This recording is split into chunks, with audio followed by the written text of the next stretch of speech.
Terima kasih bagi yang telah menonton video ini. Pada video kali ini kawan, saya akan kembali hadir untuk memberikan konfirmasi, di mana pelajaran kita sebelumnya yang belum saya selesaikan. Di video ini saya akan selesaikan semua sehingga keraguan Anda di sana bisa terjawab. Hal ini memang berdasarkan awal komentar beliau yang bernama Hijrah, untuk membuktikan bahwa channel ini dibangun dikhususkan untuk Anda yang ingin mencari ilmu dengan benar. Namun saya tidak mau memberikan informasi setengah-setengah, harus mengupas secara keseluruhan. Namun, sebelum kita masuk di kontes pelajaran kita, di sini saya berikan sedikit problem catur. Seperti yang kita lihat sekarang, Putih mengalami tekanan yang sangat tinggi, ancaman skatmat dalam satu langkah. Kemungkinan jika pemain awam, langsung berpikir untuk menyerah dalam posisi ini, karena tidak ada celah jika kita lihat sepintas. Namun secara transposisi di atas ada langkah yang terselubung yang justru membuat hitam akan dieksekusi mati dalam 3 langkah ke depan. Namun, jika Anda memakan pion, jelas kalau langkah ini adalah sebuah putus asa yang tidak memiliki masa depan. Namun saya yakin saudara yang sedang menonton video ini, pasti bisa menemukan jawabannya di atas, tanpa ada kata putus harapan. Jika Anda menemukan jawabannya, coba tulis di kolom komentar. Saya akan coba jawab jika hal itu benar, dengan cara klik like di komentar kalian, pertanda kalau jawaban Anda adalah benar. So, sekarang mari kita lanjutkan tema pelajaran kita, memahami setiap pembukaan di mana yang kita lanjutkan di sini, pembukaan Hungaria Defense. Seperti yang saya sampaikan di video sebelumnya, 3 jawaban hitam akan kita ulas satu persatu. Karena jawaban hitam kuda ke A5 sudah saya rilis sebelumnya, bagi Anda yang belum melihat videonya, bisa Anda sambungkan nanti di layar akhir video ini, atau silahkan coba cek deskripsi, saya sudah tempelkan link video di sana baik di kolom komentar. Pertama kita pertimbangkan jawaban mundur dari hitam, yaitu kuda ke B8, kita mainkan gajah D3, langkah ini bertujuan untuk mendorong pion ke C4. Kenapa? Kita harus berpikir ke sana sehingga struktur pion-pion pusat, kemungkinan kita akan kunci terlebih dahulu, dan ada peluang kita bermain di sayap raja, baik itu di sayap menteri jika situasi memungkinkan. Untuk memahami pola pergerakan lawan, jika hitam bermain pion B6, berarti Anda harus sudah berpikir hitam akan melanjutkan gajah fianchetto. Sementara kenapa kita harus manuver gajah ke D3? Simak video berikut. Semisalnya, jika hitam bermain gajah G4 kunci posisi kuda, kedua pion ini sangatlah kuat, lebih menguasai lapangan. Oleh karena itu kita boleh menekan hitam walaupun hal itu sedikit mengguncang dunia. Semisalnya kita mulai usir gajah itu dengan H3. Sekarang hanya ada 2 opsi jawaban paksaan dari hitam, menerima kuda atau langkah manuver ke H5. Kita terus memainkan G4. Hal ini sangat mendukung karena pion pusat lebih luas. Setelah putih manuver, dilanjutkan bidak H4, membuat suasana semakin tegang. Pion H6, dengan tujuan untuk membawa gajah ke H7, maka H5, gajah bergerak, kita mainkan C5, perhatikan susunan pion-pion tersebut, maju sepertinya sudah siap mati. Kenapa hal ini bisa ditempuh? Karena hitam telah melakukan langkah mundur pada kuda B8.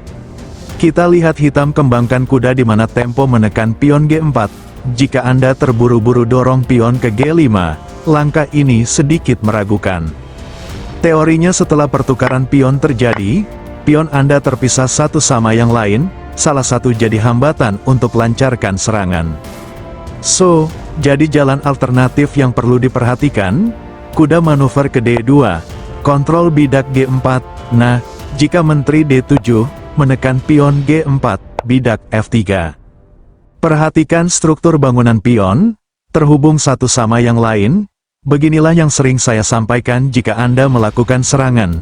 Usahakan seluruh perwira Anda baik itu pion, harus sejalan seperti serdadu. Mari kita sisipkan hal itu terlebih dahulu. Pertama kita periksa langkah kuat dari hitam yaitu kuda D7, dengan tujuan ke C5. Nah, kesalahan pemula respon hal ini, sering sekali pion B4, perhatikan jika tanda merah langkah blunder besar, dengan tujuan sederhana hentikan pergerakan kuda. Suasana semakin sulit setelah A5, hitam tentu otomatis akan mencari celah untuk mendapatkan ruang.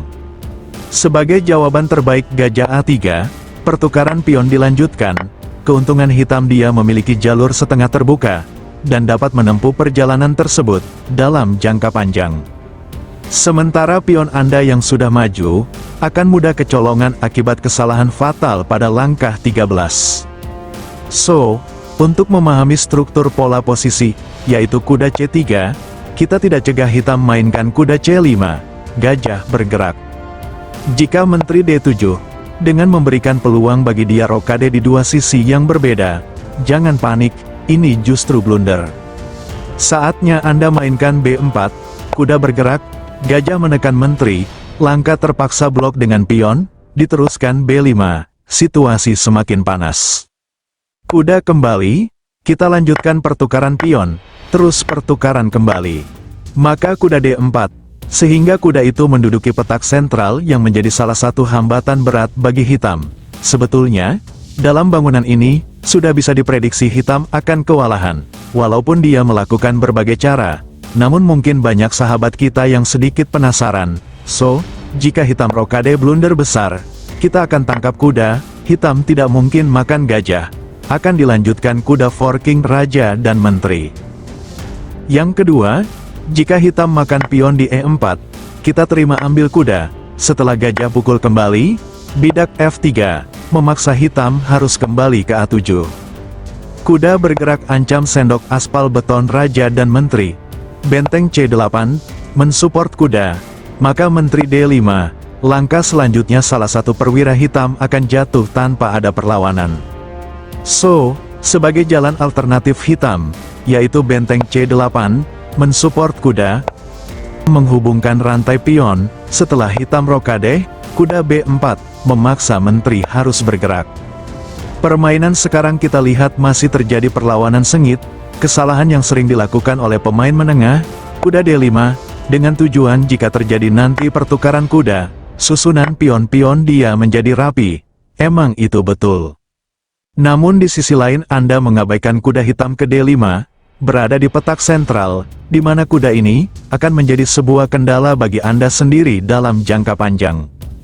Inilah yang sering saya sampaikan berulang kali. Agar Anda dapat menghubungkan teori satu sama yang lain secara bijaksana, hal ini perlu dicatat dalam memori internal kalian. So, untuk memahami pola di atas, dalam jangka panjang, perhatikan gajah terang hitam, dan susunan pion-pion Anda. Prinsipnya begini. Hitam akan membutuhkan tempo dengan jumlah besar, untuk mengeluarkan gajah terang, dan kalian dapat memanfaatkan saat hitam berpikir untuk keluarkan gajah terang itu dari karantina. Jika kalian paham posisi tersebut, hitam tersudut, saatnya Anda lanjutkan pertukaran kuda, maka dilanjutkan pertukaran gajah dengan benteng. Nah, kebanyakan pemain menengah berpikir setelah dia unggul material merasa sepele.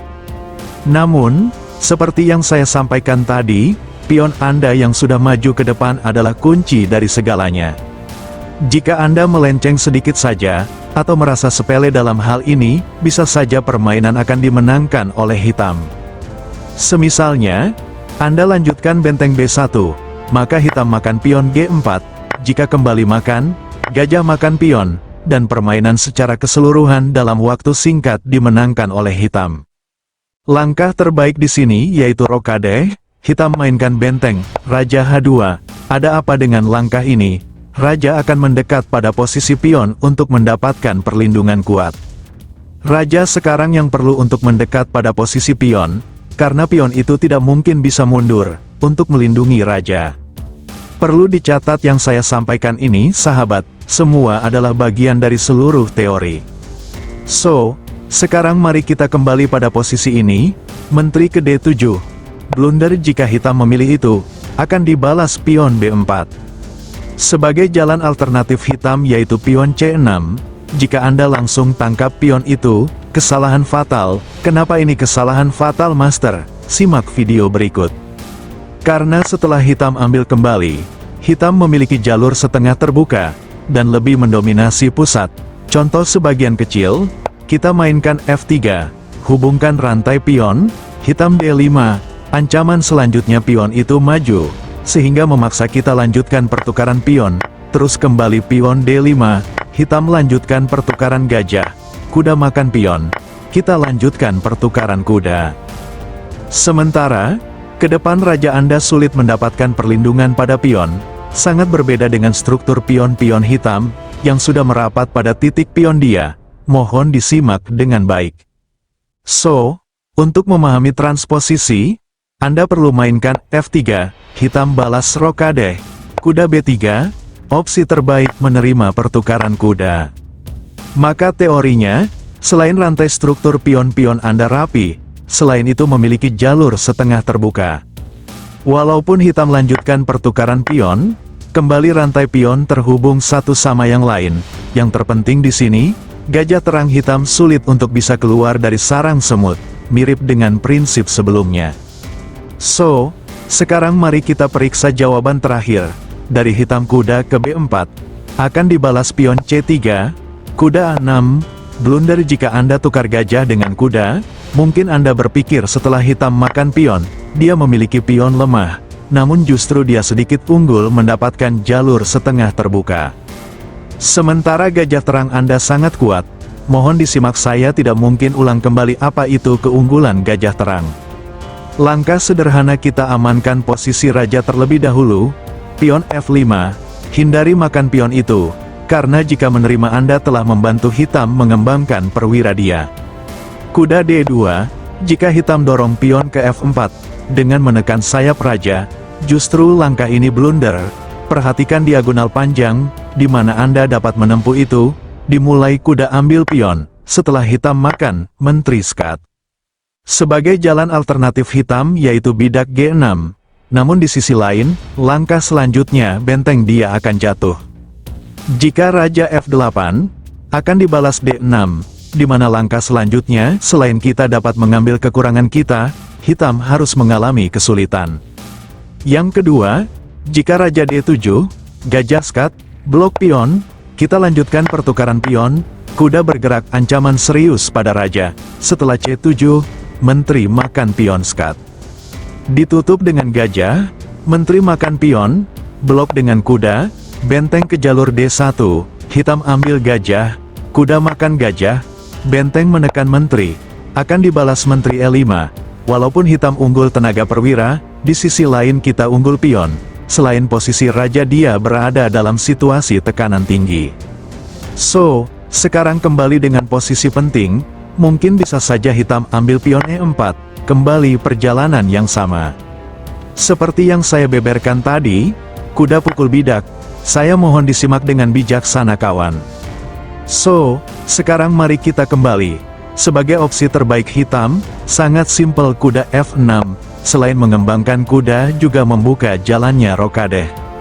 Kita mainkan B4, kontrol perjalanan kuda, hitam makan pion, kuda G5, rencana ambil pion kita kembali, hitam rokade. Kita lanjutkan ambil pion, hitam lanjutkan pertukaran kuda. Gajah F5, 3, hitam lanjutkan pertukaran gajah dengan kuda. Setelah terjadi kembali pertukaran benteng, sampai pada posisi ini permainan masih sepadan, kelebihan putih dia memiliki sepasang gajah. Oleh karena itu saya ucapkan hormat saya, kepada seluruh penggemar dunia catur. Salam dari perguruan tinggi Master Catur Indonesia. Untuk kelanjutan video ini, bisa Anda klik video yang muncul di layar kaca sekarang sebelum kapal terlambat.